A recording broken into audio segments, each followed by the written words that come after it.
Iglesia de Oración Viva, es un placer estar con ustedes y poder compartir la palabra del Señor. ¿Todos están conectaditos? ¿Están escuchando bien ahí? ¿Me confirman, por favor? Sí, pastor, aquí bien, la señal fuerte y clara. Fuerte y claro. Perfecto. Vamos a orar para dar inicio a la enseñanza. Le pido el favor que cierre allí sus ojos, incline su rostro un segundo y ponga este tiempo en las manos del Señor. Padre, nos presentamos delante de ti, Señor, como pueblo tuyo, como hijos tuyos, Dios, como redimidos por tu sangre, Señor. Nos presentamos para darte gracias por este día, para darte gracias por la vida, Señor, para darte gracias por el sacrificio y por la salvación.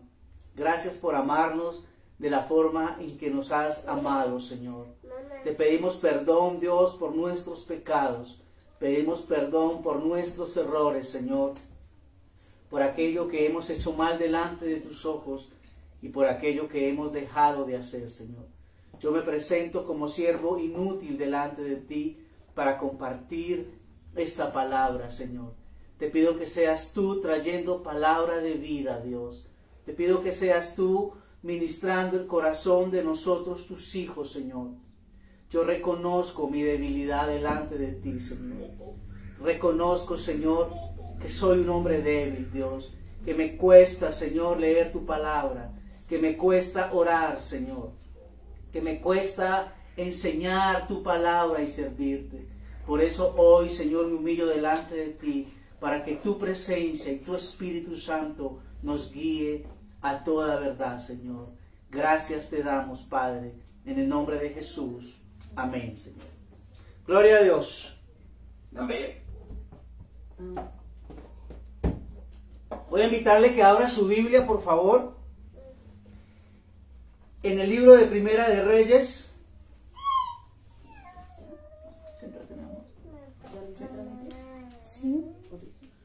Primera de Reyes,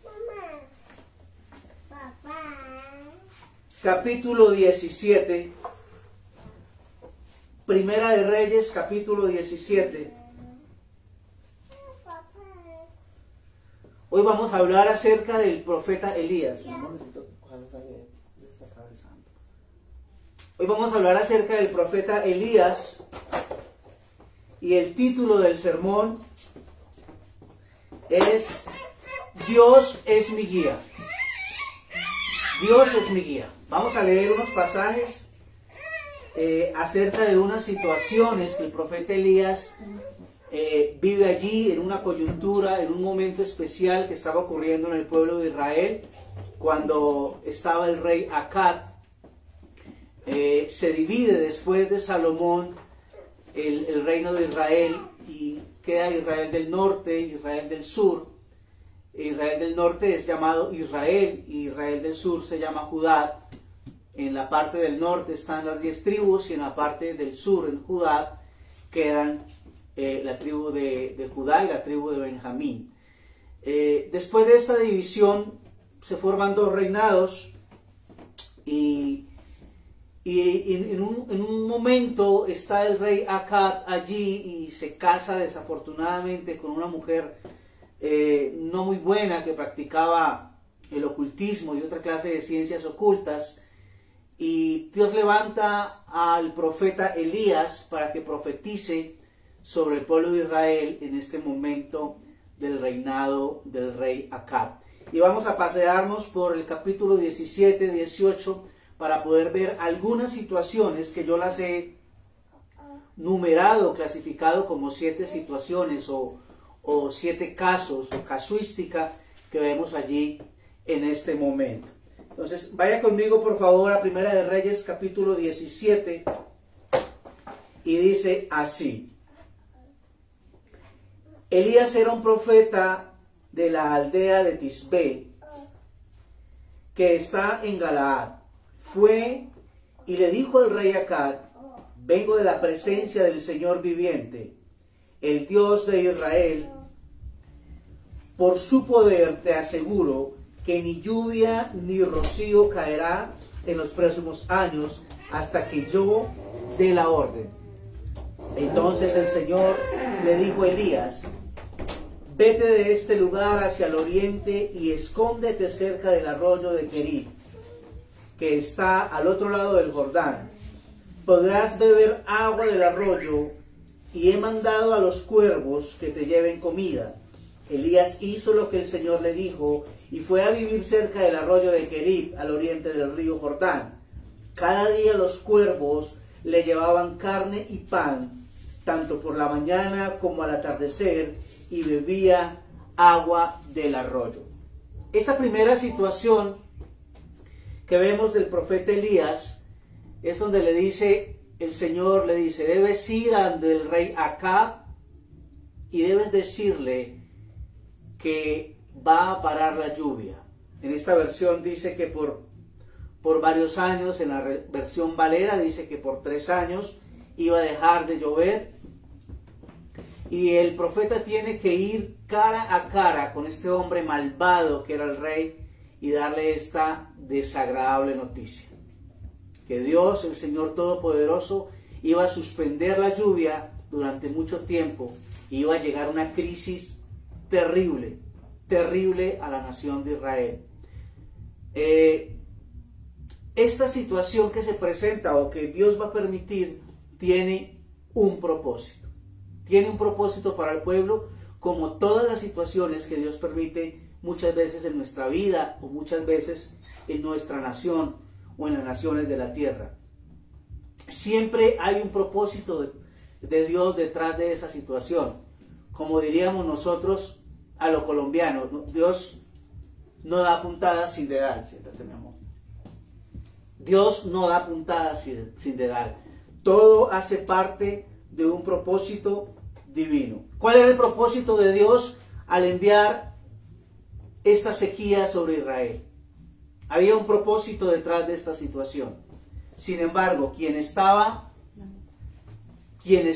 en medio de la situación iba a ser el profeta Elías, quien iba a colocar la cara al rey para decirle esta terrible, terrible noticia. ¿Qué sucedía? El contexto un poco hacia atrás, vemos que el rey Acab se casa con una señora llamada Jezabel, quien es hija de un rey de Sidón, o el rey de los sidonios, quienes eran un pueblo absolutamente pagano, hechicero, ocultista, quien rendían culto a una serie de dioses extraños, entre ellos Baal, entre ellos Baal-Peor, entre ellos Aserat. Y esta hija de este rey de los sidonios se casa con Acab. Acab es el rey de Israel. Pero este rey comienza a ser influenciado por todo este ocultismo, por toda esta magia negra, por todos estos cultos y ritos a dioses paganos. Y no solamente comienza a participar, sino que dice la Escritura antes del capítulo 17 que Acab crea o fabrica o construye un templo para Baal y le hace dentro del templo un altar. También dice que creó estatuas para la diosa Aserat, para rendir adoración allí. Y dice la Escritura que esto molestó demasiado al Señor y envía entonces al profeta a que lleve esta mala noticia al rey Acab en ese momento para decirle. Lo primero que le dice el profeta Elías es: vengo de la presencia del Señor viviente. O sea, he sido llamado por Dios y he sido delegado por Dios para traer este mensaje. Le dice: no vengo en mi propio nombre, no vengo porque yo me lo inventé, sino vengo de la presencia de Dios para dar este terrible mensaje. Obviamente, la reacción del rey Acab inmediatamente fue ofenderse, molestarse demasiado y ver que este profeta le traía malas noticias. ¿Qué tiene que hacer entonces el profeta Elías? Salir corriendo y huir. Y Dios le dice: ok, entonces tienes que irte al arroyo de Querit, o cerca al arroyo de Querit, para que tengas agua, porque va a venir una terrible sequía sobre Israel. Te vas a ocultar allí y yo enviaré los cuervos en la mañana y en la tarde para que te alimenten de pan y carne. Ahí vemos la primera situación, la primera casuística, la primera cosa que podríamos aplicar a la vida de nosotros, especialmente cuando servimos al Señor, cuando estamos en los caminos del Señor, y así como cuando Elías hemos sido llamados a su presencia. No para partir todavía de la tierra, sino que hemos sido llamados a habitar en la presencia de Dios. Usted y yo hemos sido llamados a habitar y a vivir en la presencia de Dios. Por eso dice la Escritura, en Cristo somos más que vencedores. En Cristo, no fuera de Cristo. Y Elías lo entendió, que iba a la presencia del rey Acab en el Señor. Estoy en la presencia del Señor. La Valera dice, en cuya presencia estoy. La PDT dice, vengo de la presencia del Señor viviente. Y esto lo podemos aplicar a nuestra vida en la obediencia al Señor. Vamos a realizar ciertas actividades, o Dios coloca y permite ciertos propósitos, ciertos objetivos o ciertas metas delante de nosotros, pero antes de ir tenemos que preguntarnos, ¿esto viene de la presencia del Señor? Voy a ir a asumir ese reto, a presentarme delante del rey Acab, este hombre malvado y poderoso, pero ¿voy en la presencia de Dios o voy bajo mis deseos y bajo mis impulsos? En la presencia de Dios, dice el profeta Elías. Lo segundo que va a suceder cuando tú y yo emprendemos un propósito, un reto en la presencia de Dios, es que quizá van a haber dificultades, quizá va a haber persecución, y esto sea una buena señal, esta oposición sea una buena señal de que hemos sido enviados por el Dios, el Señor viviente. La tercera señal que podemos observar de que realmente estamos en el propósito de Dios, de que venimos en la presencia de Dios, de que tenemos oposición a esta voluntad del Señor, es que Dios va a comenzar a respaldar. Dios va a comenzar a proveer. Elías se encontraba en el arroyo de Kerit y no sabemos los cuervos de dónde traían el pan y de dónde traían la carne. Pregúntese un segundo, ¿de dónde estos cuervos sacaban todas las mañanas? ¿A qué panadería iban? Seguramente y se robaban el pan. O a qué finca irían donde el leñador tenía la carne colgada, secando, y de allí los cuervos sacaban cada mañana y cada tarde el sustento de Elías. Ese es nuestro Dios. Ese es el Señor que tenemos nosotros. Ese es el Señor que nos ha llamado y nos ha metido en su propósito y nos ha sustentado. Si Él te llamó, hermano, si Él te ha enviado, si estás en su presencia, tenga la absoluta seguridad que el Señor es el que te va a sustentar.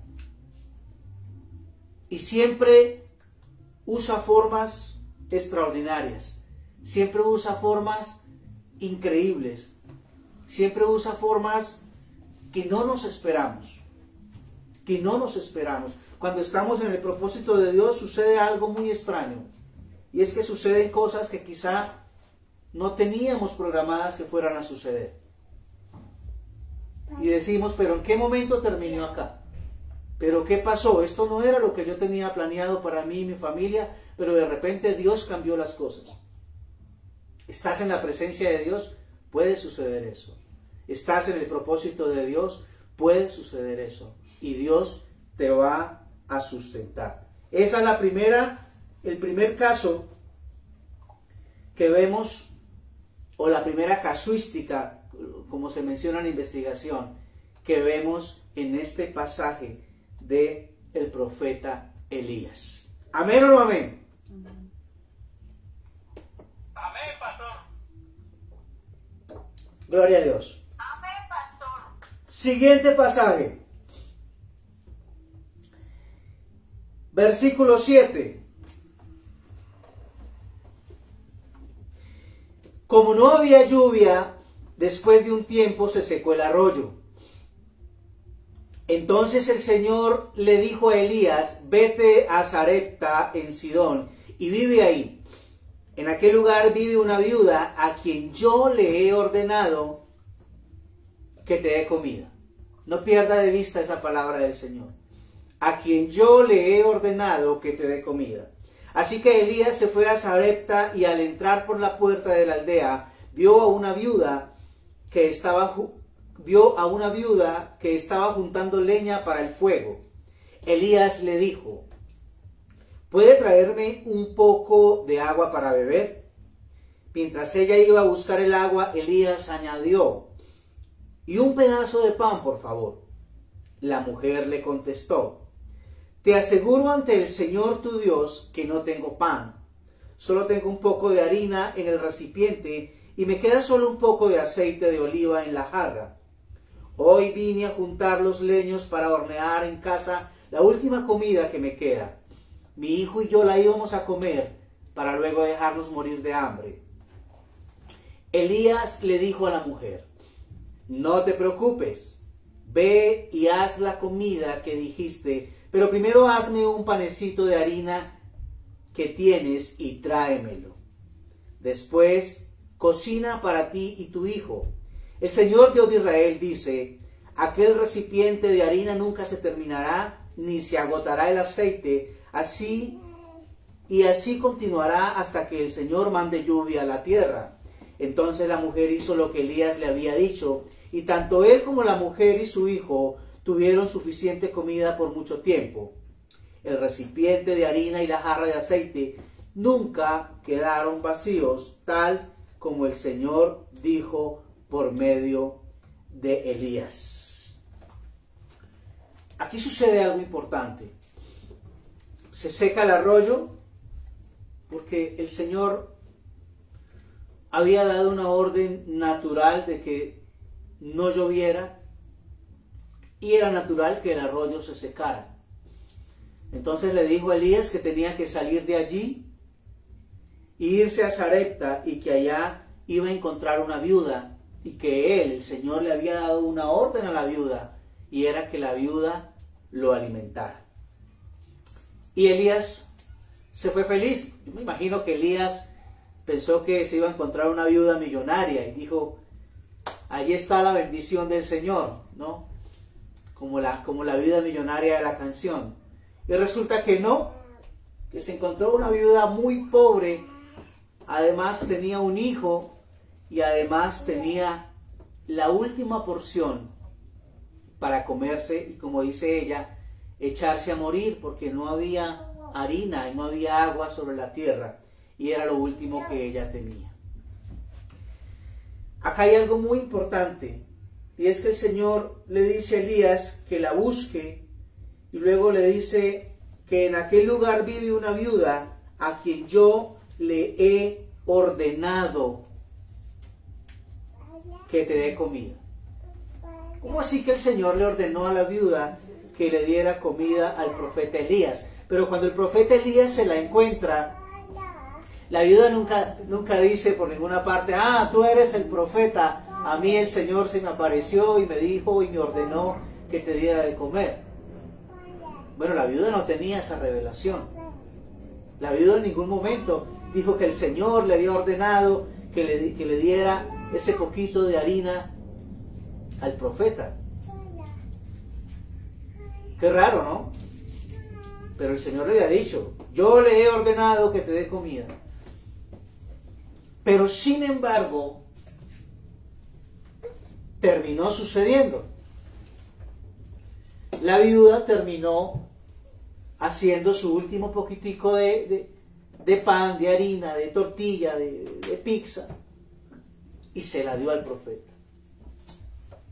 Qué raro el pasaje.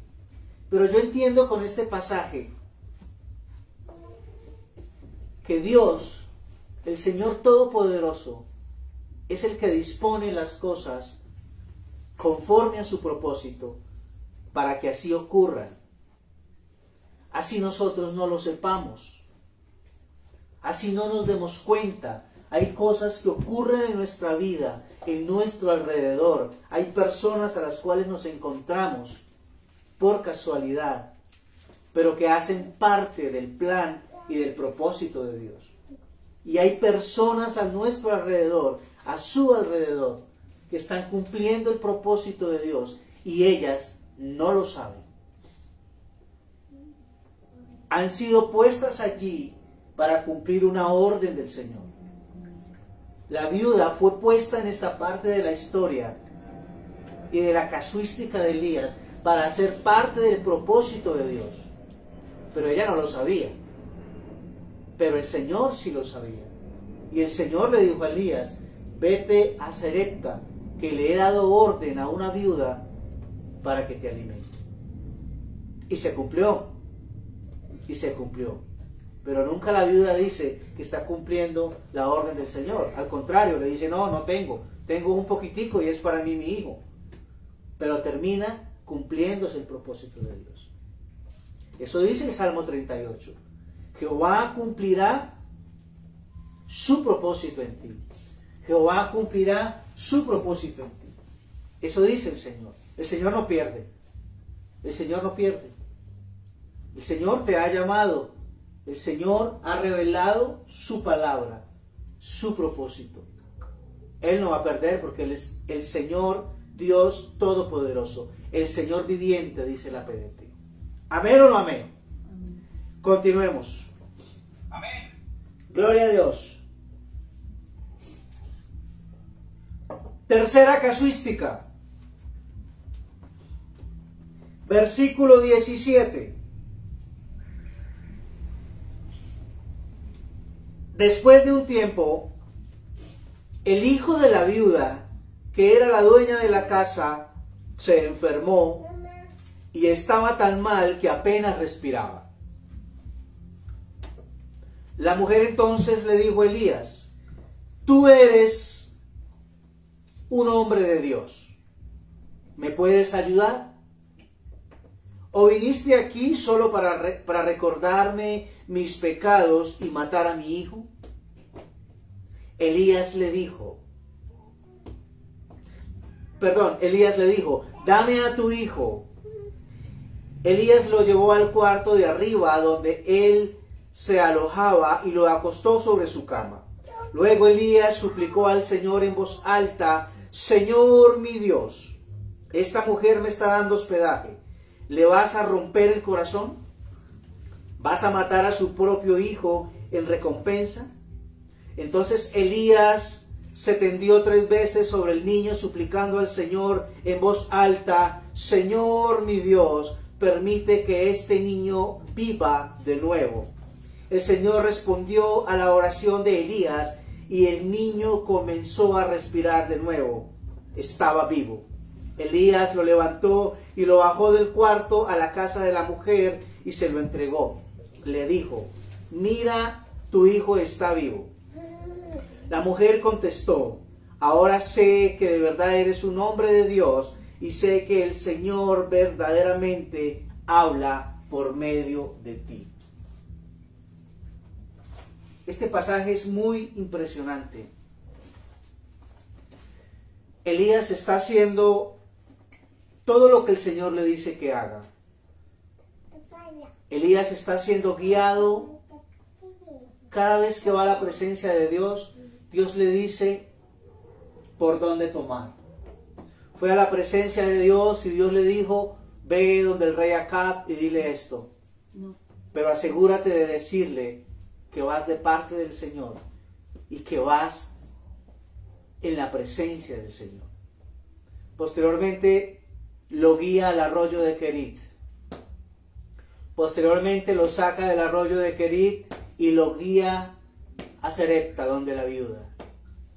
Ahora lo guía a que le diga a la viuda que le dé la tortilla que tiene y que se va a multiplicar el aceite y la harina hasta que vuelva a llover. Y así sucede. Y ahora vemos que muere el hijo de la viuda y Elías lo resucita, guiado por el Señor. El título del sermón es Dios es mi guía. Dios es mi guía. Quizá Dios no se te vaya a aparecer en una zarza, o quizá el Señor no se te vaya a aparecer en un monte con una voz audible, pero si tú estás en la presencia de Dios, Dios va a comenzar a guiarte a ciertas circunstancias y hacia ciertas personas. Dios es mi guía. Dios es tu guía. Y una de las características de que estamos en el propósito de Dios es la manifestación del poder de Dios. Los cuervos trayendo pan y carne en la mañana y en la tarde es una manifestación sobrenatural del poder de Dios. El aceite que no se acababa de la jarra y la harina que no se acababa de la vasija es una manifestación del poder de Dios, de que estábamos en su voluntad. El niño muerto y que ahora resucita es una manifestación de vida del poder de Dios. No podemos tú y yo solamente acostumbrarnos a vivir una vida cristiana pasiva, de domingo, de devocional, de ir a leer la Escritura solamente por un requisito, porque soy cristiano y el cristiano lee la palabra. Estoy seguro que tú y yo debe ser una constante, algo normal para nosotros, si caminamos en la presencia de Dios, si estamos en el propósito de Dios como Elías, debe ser una constante que tú y yo veamos la manifestación del poder de Dios. Eso no se nos puede olvidar. Es muy importante la enseñanza, es muy importante la doctrina, pero tú y yo tenemos que andar en el Espíritu, andar en la presencia del Señor, como decía Elías. Vive Jehová en cuya presencia estoy. Todo el que camina con Dios, todo el que camina en la presencia de Dios, ve la manifestación del poder de Dios. Que tú y yo hoy estemos aquí y nuestras vidas sean convertidas y Dios esté transformando corazones, es una manifestación del poder de Dios. ¿Amén o no amén? Amén, gloria a Dios, así es. Cuarto, continuamos. Hoy seré breve. Cuarto, capítulo 18. Después de pasar mucho tiempo, en el tercer año, el Señor le dijo a Elías: ve y reúnete con el rey Acab. Pronto mandaré lluvia.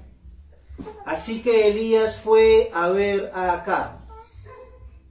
El hambre que se sufría en Samaria era muy grave.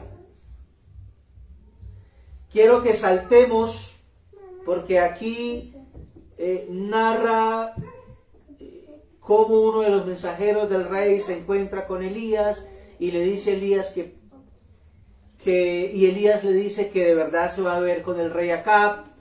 Me imagino que va a ser un encuentro un poco extraño, porque la última vez que Elías se ve con Acab fue para decirle que venía una gran sequía y ahora otra vez Elías se va a ver con el rey Acab. No creo que el rey lo vaya a recibir de una manera muy agradable. Y saltamos al versículo 16 del capítulo 18 y dice así: así que Abdías fue a encontrarse con el rey Acab y le dijo dónde estaba Elías. Y el rey Acab fue a encontrarse con Elías y cuando lo vio le dijo: ¿eres tú el hombre que causa tantos problemas en Israel? Elías le contestó: yo no causo problemas en Israel. Tú y la familia de tu papá han sido la causa de los problemas. Cometiste un gran error cuando dejaste de obedecer lo que dice el Señor y comenzaste a seguir a dioses falsos. Y aquí me detengo en esta cuarta casuística, donde Elías se encuentra con Acab. Y es algo muy particular que vemos ahí y que nos sucede a menudo. Lo primero que Acab le dice a Elías es: tú eres el que le causa los problemas a Israel.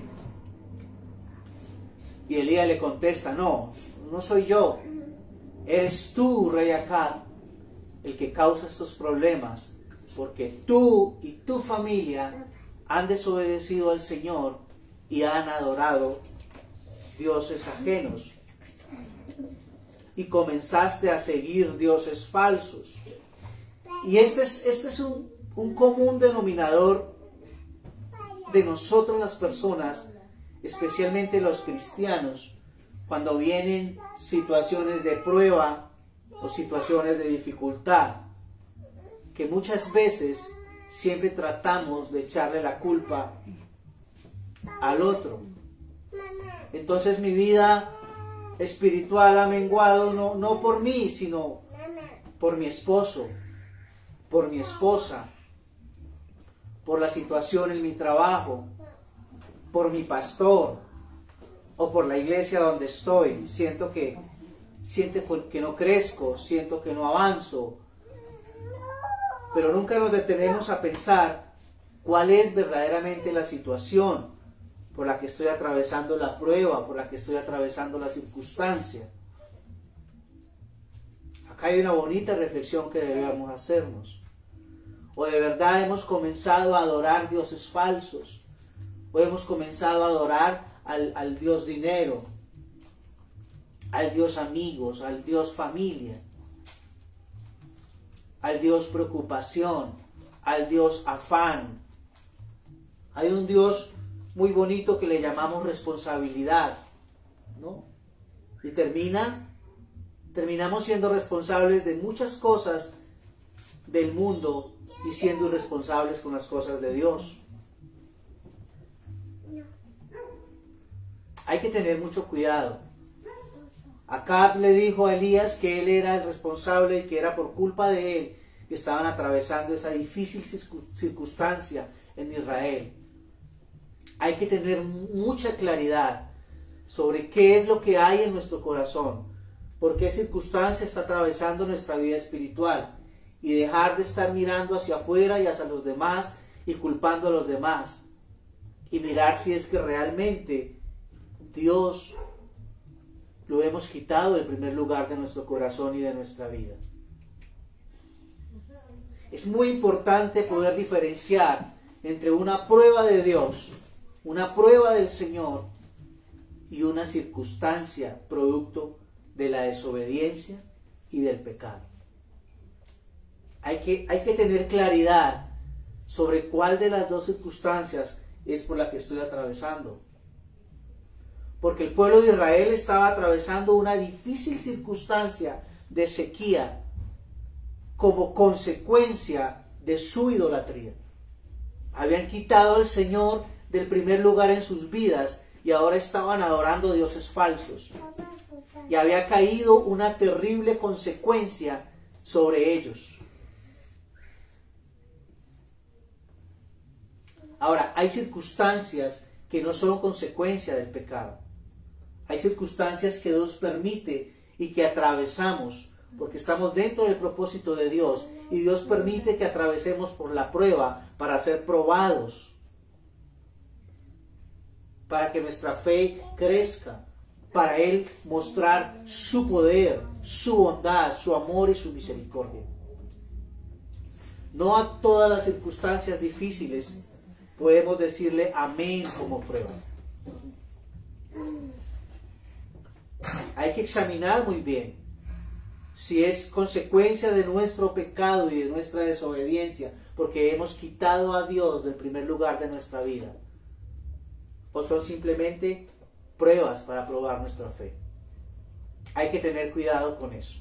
¿Amén o no amén?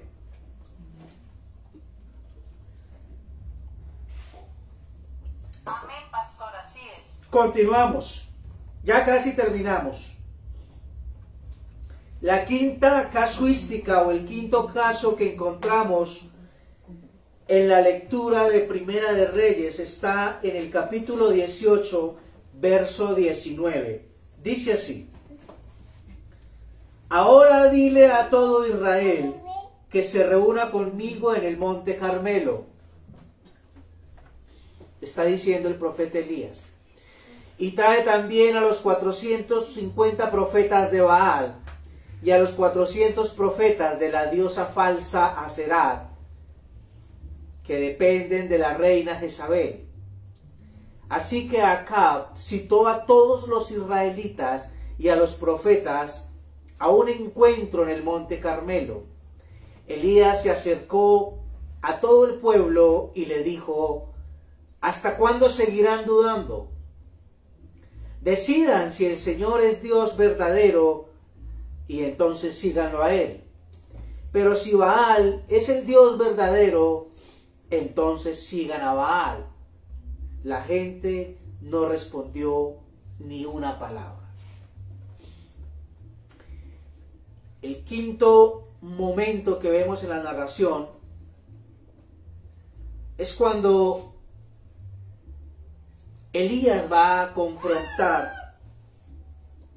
al pueblo. Lo va a confrontar con su idolatría.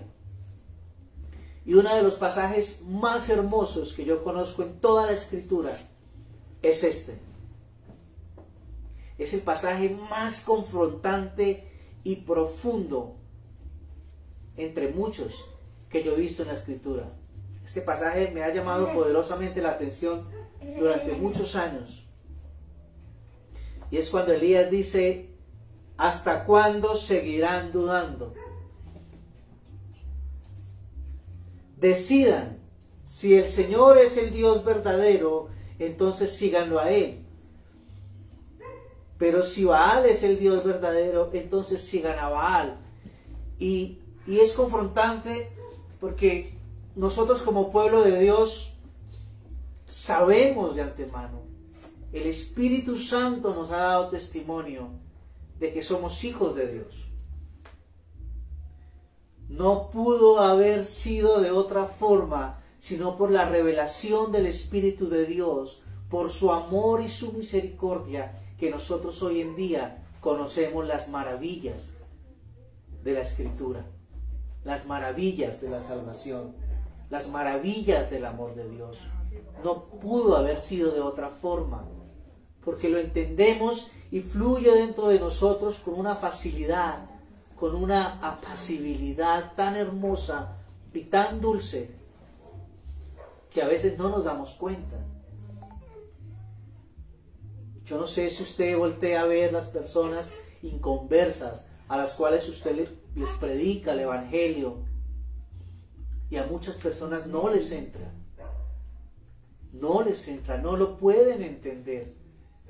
Y si quizá por su inteligencia lo entiendan, no lo pueden vivir, no lo pueden experimentar, no pueden saborear las delicias de Jesucristo. Y tú y yo sí. Es una maravilla. Pero aún siendo conscientes de que hemos sido llamados, que el Espíritu Santo nos ha revelado la maravilla de la buena noticia de salvación, aún siendo conscientes y estando dentro de una congregación, hay hijos de Dios que aún dudan si han sido llamados, aún dudan si la verdad del Evangelio les ha sido revelada por el Espíritu Santo o la entienden gracias a su inteligencia. Aún dudan si de verdad deben entregarle su vida al Señor. Aún dudan si de verdad toda su adoración debe ser a Jesús. Y el profeta Elías ahí le está hablando al pueblo de Dios. Porque esta palabra es hoy para el pueblo de Dios. Es al pueblo de Dios al que el profeta le está hablando. Es al pueblo de Dios al que el Señor está permitiendo esta circunstancia para hacer volver el corazón del pueblo a la adoración del Dios verdadero. Y Elías les dice, ustedes son el pueblo de Dios, ustedes son los llamados, ustedes son los elegidos. ¿Hasta cuándo seguirán dudando? Si Jesús es Dios, si Jehová es Dios, pues síganlo. Síganlo. Y si ustedes creen que el Señor no es Dios, que no fue a la cruz, que usted no ha sido llamado, pues no lo siga. Váyase al mundo. Pero no puede estar nuestro corazón vacilando entre dos dioses. Si tú has sido llamado, si el Evangelio te ha sido revelado, si la Escritura te ha traído luz, si tu corazón ha sido transformado, siga al Señor. Dedique su vida a Dios.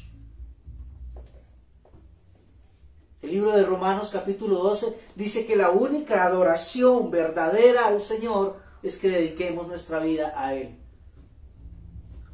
Que es la única adoración verdadera. Que vivas en función de Cristo. Y eso es lo que está diciendo Elías en esta quinta casuística del texto bíblico. ¿Hasta cuándo seguirán dudando? Decidan si el Señor es Dios verdadero, entonces síganlo a Él. Pero si Baal es Dios verdadero, entonces sigan a Baal. Pero no podemos seguir siendo cristianos, hijos de Dios, de doble ánimo. Que un día seguimos a Dios y al otro día ya no. Ahí se tiene que formar nuestro carácter. En un carácter de verdadera adoración al Señor. Eso es lo que dice el pasaje bíblico. Allí, en el altar, en el monte Carmelo, donde se ofrecían los sacrificios a Baal y a la diosa Serat, allí mismo los convoca Elías. Y les dice, vamos a probar quién es Dios. Traigan ustedes un toro, sacrifíquenlo a Baal, y yo traeré un toro y lo sacrificaré al Señor. Pongan la leña, pero no la prendan. El Dios verdadero enviará fuego del cielo y consumirá el sacrificio. Allí mismo, en el altar, donde adoraban a otros dioses, donde el corazón del pueblo se había desviado, allí mismo ahora el Señor va a demostrar su poder. Allí mismo, donde tu vida a veces se desvía o se ha desviado. Allí mismo, en esos lugares que usas para el pecado. Allí mismo donde has levantado altares de abominación, de inmundicia. Allí mismo vas a convertir eso en una adoración y culto al Señor. Allí mismo vas a presentar tu cuerpo en sacrificio vivo, agradable, como culto racional, al único Dios verdadero. Allí mismo donde perdías el tiempo, ahora lo vas a aprovechar para el Señor. Allí mismo donde se te iba el dinero, ahora lo tomarás como ofrenda para el Señor. Allí mismo donde practicabas pecado, en ese altar de tu corazón, ahora lo vas a convertir al Señor. Es lo que Elías está tratando de hacer en el altar del monte Carmelo. Si Jehová es Dios, si Jesús es Dios, síguelo a Él. Y si no lo es para ti, no lo sigas. Y si has sido llamado, vive conforme al propósito de Dios en tu vida. ¿Amén o no amén? Amén. Amén. Amén, pastor, así es. Estamos terminando, mi hermano. Estamos terminando. Sexta casuística. Son 7 y terminamos. Sexta. Vayamos por favor al versículo 30 del mismo capítulo 18. Versículo 30 del 18. Entonces Elías le dijo a todo el pueblo: reúnanse conmigo. Así que todo el pueblo estuvo junto a Elías. El altar del Señor había sido destruido, así que Elías lo arregló. Elías encontró 12 piedras, una por cada una de las 12 tribus nombradas por los 12 hijos de Jacob, a quien el Señor había llamado Israel. Elías usó las piedras para arreglar el altar en honor al Señor. Después hizo una zanja alrededor del altar que podía contener 15 litros de agua. Luego Elías acomodó la madera en el altar, cortó el toro en pedazos y los colocó sobre la madera. Entonces les dijo: llenen 4 jarrones de agua y derramen toda el agua sobre los pedazos de carne. Luego Elías dijo: háganlo de nuevo. Después dijo: háganlo por tercera vez. El agua corrió hasta llenar la zanja alrededor del altar. Al llegar el momento del sacrificio en la tarde, el profeta Elías se acercó al altar y oró así: Señor Dios de Abraham, de Isaac y Jacob, ahora te pido que des una prueba de que tú eres el Dios de Israel y que yo soy tu siervo. Muéstrales que tú me ordenaste que hiciera todo esto. Señor, atiende mi oración. Muestra a la gente que tú, Señor, eres Dios. Así la gente sabrá que tú los estás haciendo volver a ti.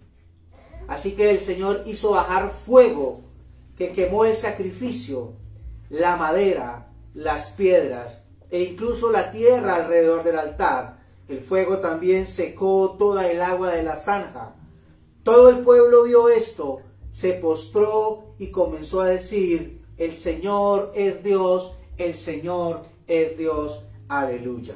Gloria a Dios. El sexto caso es el poder del Señor a la hora tercera, a la hora de la tarde, a la hora del sacrificio, consumiendo el altar. En el versículo 30, en la segunda parte, dice: el altar del Señor había sido destruido, así que Elías lo arregló. En el versículo 36, la segunda parte, dice: ahora te pido que des una prueba de que tú eres el Dios de Israel y que yo soy tu siervo. Muéstrales que tú me ordenaste que hiciera todo esto. Señor, atiende mi oración. Una de las cosas más importantes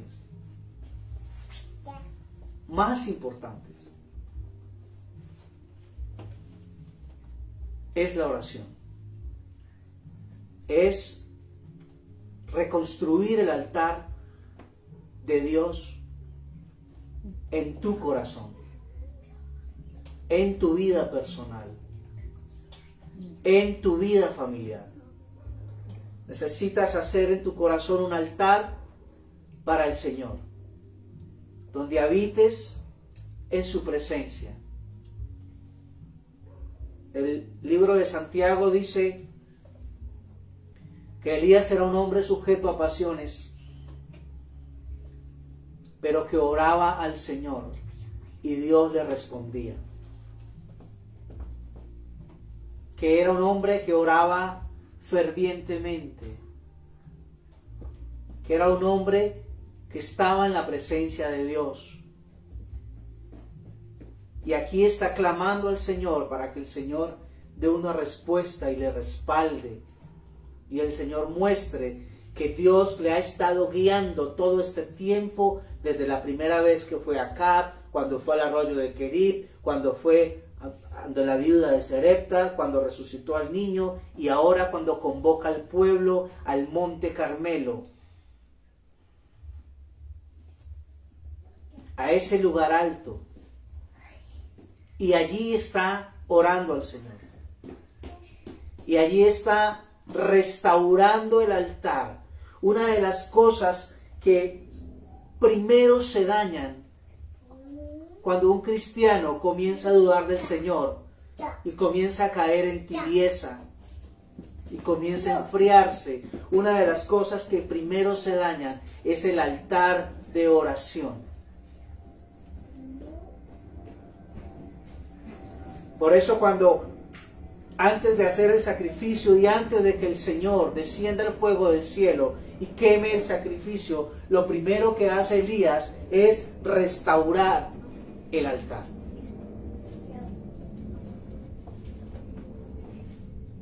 ¿Cuál es tu situación? ¿Cuál es tu duda?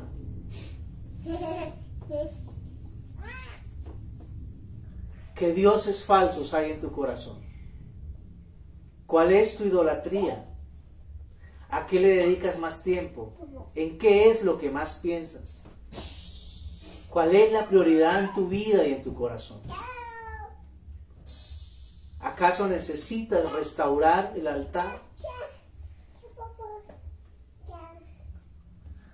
¿Acaso necesitas que tu vida sea una vida de oración en tu corazón? Orad sin cesar, decía el apóstol Pablo. ¿Has desplazado la oración por la teología? ¿Has desplazado la doctrina por los milagros, por la fe? Es muy importante la doctrina, es muy importante la teología, especialmente porque nos ayuda a conocer más la naturaleza de Dios, el amor de Dios, los atributos de Dios. Y eso hace que le amemos más, que le admiremos más, que le adoremos más. Es muy importante la teología, es muy importante la doctrina sana.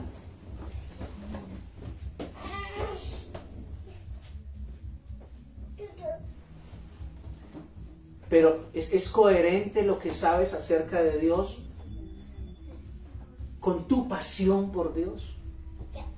¿Es coherente todo el conocimiento que tienes de la Escritura con tu sed y hambre por el Señor? Vive Jehová en cuya presencia estoy, decía el profeta Elías.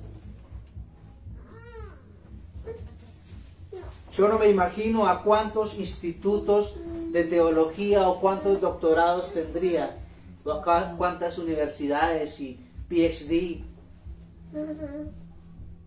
No creo. No creo que tuviera mucha doctrina y teología el profeta Elías. Pero tenía una cosa: amaba la presencia de Dios, estaba en la presencia de Dios, deseaba la presencia de Dios. Vive Jehová en cuya presencia estoy. Y muéstrales, Señor, que tú me hablaste, y muéstrales que tú me enviaste, y muéstrales que tú y yo tenemos una relación cercana. Y Dios respaldaba el llamado de Elías con su poder, con cosas sobrenaturales. Vive Jehová en cuya presencia estoy. Última, continuamos. Aquí terminamos, capítulo 19.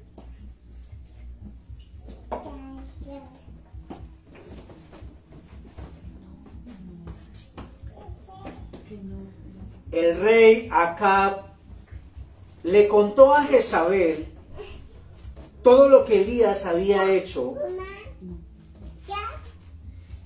incluso cómo Elías había matado a todos los profetas a espada. Así que Jezabel mandó un mensajero a Elías diciendo: te aseguro que mañana a esta hora te mataré, tal como mataste a esos profetas. Si no tengo éxito, que me castiguen los dioses. Elías se asustó. Se asustó tanto al escuchar esto que escapó para salvar su vida, llevando consigo a su siervo. Se fueron a Beerseba, que está en Judá, y Elías dejó a su siervo allí. Entonces Elías caminó todo el día por el desierto, se sentó debajo de un arbusto y con ganas de morir se dijo: ya basta, Señor, déjame morir, que no soy mejor que mis antepasados. Entonces Elías se acostó ahí debajo del arbusto y se quedó dormido.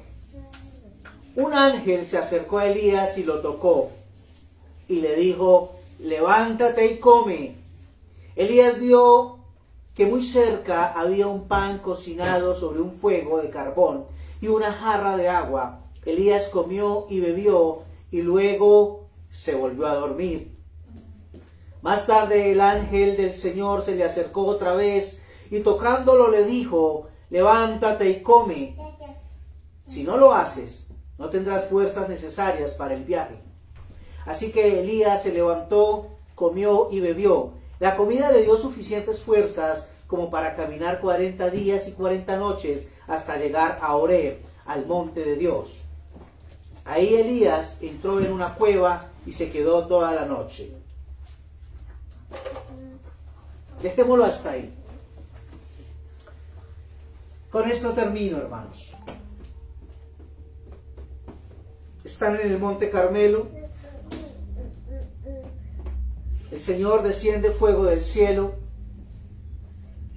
quema el sacrificio. Los profetas de Baal y de la diosa Serap, nunca estos dioses falsos respondieron para quemar el sacrificio. El pueblo adora al Señor y dice: el Señor es el Dios Todopoderoso.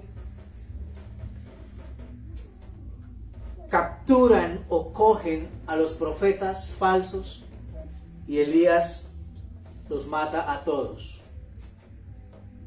Luego el rey Acab está donde su esposa Jezabel y le cuenta que Elías le acaba de matar a sus profetas consentidos, los cuales dependían directamente de ella, y ella le envía un mensaje a Elías y le dice: ciertamente mañana morirás. Y Elías dice que Elías se asustó, tuvo gran temor. Y Elías se fue y se sentó por allá lejos, debajo de un árbol. Y dice que tenía ganas de morirse. Y oró al Señor y le dijo: basta, Señor, déjame morir. Y se queda dormido y el Señor le envía un ángel y le dice a Elías que se levante y que coma. Y él se levanta y come y bebe lo que el ángel le llevó y vuelve y se queda dormido, desobedece. Posteriormente el ángel le dice otra vez, lo levanta y lo despierta, él come y el ángel le dice que viene un largo camino de 40 días y 40 noches y después de caminar todo este tiempo por el desierto, Elías se esconde en una cueva porque tiene miedo. ¿Qué hay acá? Ahora entendemos por qué Santiago dice que Elías era un hombre sujeto a pasiones. Era un hombre sujeto a emociones. Porque acá vemos a un Elías con miedo.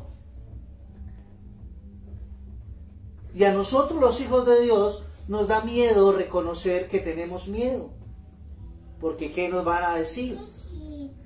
Nos van a señalar, oh, hombre de poca fe. Y Elías no era un hombre que decía, vive Jehová en cuya presencia estoy, y que mató a cuchillo una cantidad de profetas, y que fue y encaró al rey Acab 1 y 2 veces. Y ahora una señora, que era la esposa del rey Acab, le manda un mensaje te voy a matar. Y se llena de miedo. Y ha visto todo el poder de Dios durante todos estos 5 o 6 casos, momentos. Ha visto cómo Dios resucitó al niño. Ha visto cómo Dios le llevó comida en la mañana y en la tarde con los cuervos. Ha visto cómo Dios multiplicó el aceite y la harina de la viuda. Ha visto cómo Dios descendió fuego del cielo y quemó el sacrificio. Ha visto cómo Dios le dio el poder para matar a cuchillo a esta cantidad de hombres delante del mismo rey Acab, sabiendo que eran los profetas de su esposa Jezabel. Y ahora Jezabel le manda a decir que lo va a matar y le da miedo. Sí, era un hombre llamado, elegido, escogido, respaldado, con miedo. ¿Que tú y yo no hemos sentido miedo? Claro que sí. Porque también como Elías somos hombres sujetos a pasiones, sujetos a emociones. Por eso preguntaba al comienzo sobre los psicólogos, los que tratan las emociones. Porque aquí vemos un Elías asustado. Y ahora vemos a un Elías con ganas de morirse, deprimido. ¿Que tú y yo no hemos sentido depresión? Sí, nos hemos sentido deprimidos y nos hemos sentido con miedo. ¿Y qué hizo Elías? Deprimido y con ganas de morirse y asustado. Dijo: ya basta, Señor, déjame morir, que no soy mejor que mis antepasados. Ahora está orando y ahora le está pidiendo al Señor que lo deje morir. Estoy tan deprimido que ya no quiero seguir. Quisiera ya acabar con todo esto, ya no quiero más esto. Déjame morir. Un hombre sujeto a sus emociones que oraba. Ahí hay una diferencia entre un hombre que pasa, entre un hombre y una mujer que pasa por circunstancias difíciles, pero que no ora. Y este es un hombre que pasa por circunstancias difíciles, que tiene miedo, que se deprime, que se quiere morir, que quiere dejar todo tirado, pero que ora, y ora mal. Tú y yo también a veces oramos mal.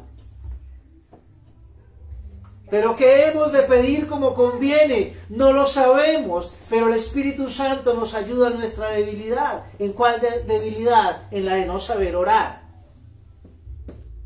Pero aún el Señor sabe qué es lo que quiere nuestro corazón y por qué estamos orando mal y de esa forma, y responde bien.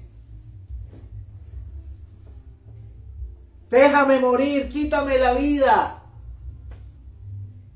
¿Y cómo respondió? Envió un ángel y le trajo comida y bebida. Y esta es la respuesta a su oración de que se quiere morir. No. Levántese y vámonos. ¿Cuál morir ni qué nada? ¿Cuál depresión ni cuál susto? Y un ángel en la Biblia es una persona. No es como nos mostraron en otra religión, que era un gordito ahí con una flechita, ¿no? Un Michelin.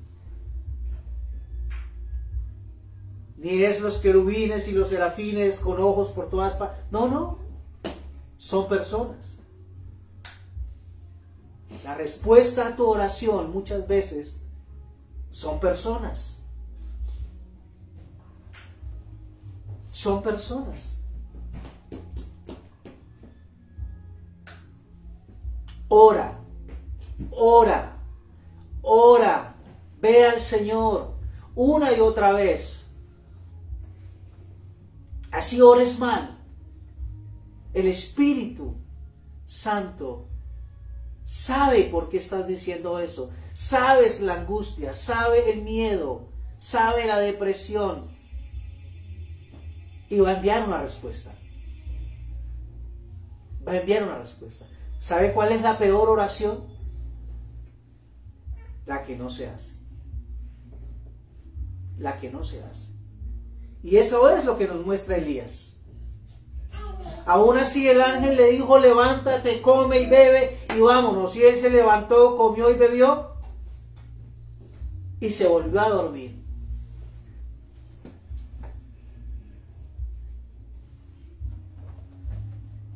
¿Que eso no somos tú y yo?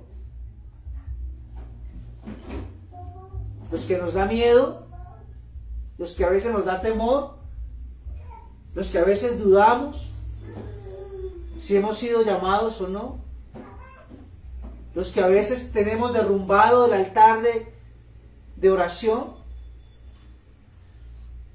los que nos deprimimos,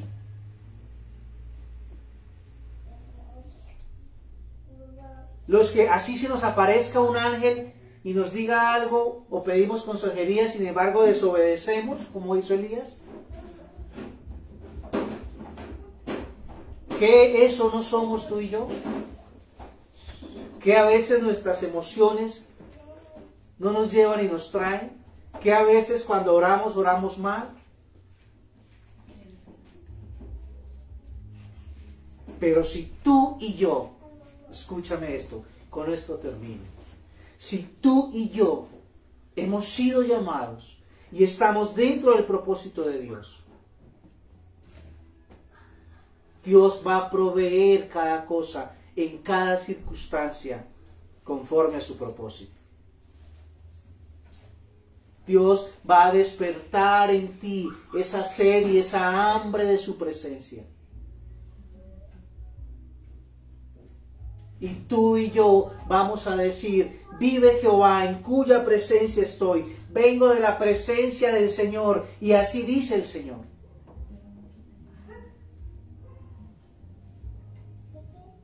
No podemos conformarnos con la enseñanza y la doctrina.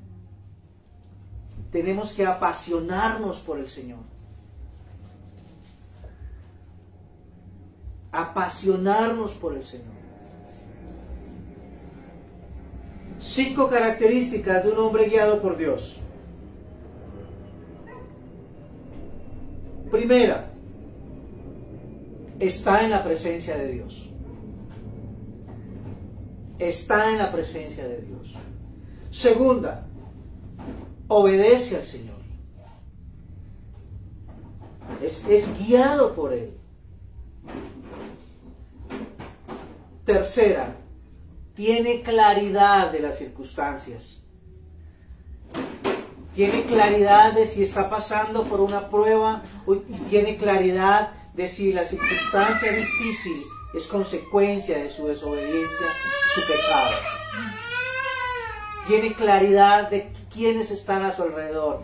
Tiene claridad de que está dentro del propósito de Dios. Cuarta, confronta, como Elías. Si Jehová es Dios, seguirle. Si es Baal, seguirle. Es una regla de 2 simple. Si crees que Jesucristo es tu Salvador y es tu Señor, síguele. Búscale. Apasionate por Él. Vive en Él. Si crees que no, no lo hagas, no lo sigas. Pero no hay un término medio, no hay un término intermedio. Confronta. El hombre guiado por Dios confronta. ¿A quién se confronta? A sí mismo y después a los demás. El hombre guiado por Dios está en la presencia de Dios. El hombre guiado por Dios obedece. El hombre guiado por Dios tiene claridad sobre las circunstancias. Y por último, el hombre guiado por Dios restaura el altar. Restaura el altar de adoración, el altar de oración en su corazón, en su vida íntima, con su familia. Es luz a donde va. Es luz a donde va. Ese es el hombre guiado por Dios. Es muy fácil hoy encontrarnos en redes sociales frases o memes como Dios es mi guía. ¿En serio Dios es tu guía? ¿En serio Dios es tu guía? ¿Estás en la presencia de Dios? ¿Obedeces al Señor? ¿Tienes claridad que estás en el propósito de Dios? ¿Hay un altar de oración de Dios de fuego en tu corazón? ¿Dios es tu guía? La palabra de Dios te confronta constantemente con tus actos. ¿En serio Dios es tu guía? O la otra frasecita de meme, de la mano siempre con Dios. ¿En serio? ¿Siempre estás de la mano con Dios? Si Jehová es Dios, seguidle. Si es Baal, seguid a Baal. Y por último, toda la Escritura nos lleva al amor de Cristo. Yo no sé a quién se le vino en la cabeza cuando escucha la lectura de que el ángel le dio pan y agua a Elías y le dijo: prepárate para caminar 40 días y 40 noches. ¿Quién pasó 40 días y 40 noches en el desierto?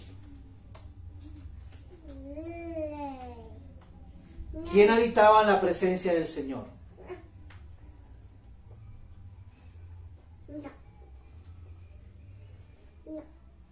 Como la viuda que tenía su único hijo, ¿quién dio a su único hijo? ¿Quién fue sacrificado a las 3 de la tarde en la hora del sacrificio en el lugar alto? Como Elías se le lanza 3 veces al niño, resucita. ¿Quién resucitó al tercer día?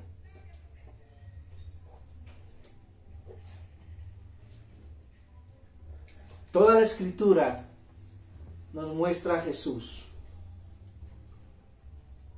Y si podemos trazar una línea entre la narración de Elías hasta la cruz, era mostrándonos al Señor. Cada cosa de la Escritura antigua nos muestra a Cristo. Cada cosa de la Escritura antigua nos lleva a Cristo. Y hoy no es la excepción con Primera de Reyes y los 7 casos de Elías. ¿Cuántos vamos a dejar que el Señor sea nuestro guía? ¿Cuántos vamos a ser obedientes? ¿Cuántos vamos a restaurar ese altar de oración? Y nos vamos a presentar con todas nuestras dudas, con todo nuestro miedo, con toda nuestra depresión, pero que seamos siempre un altar de oración. ¿Amén o no amén? Amén, pastor. Gloria al Señor. Vamos a cerrar nuestros ojos y vamos a orar.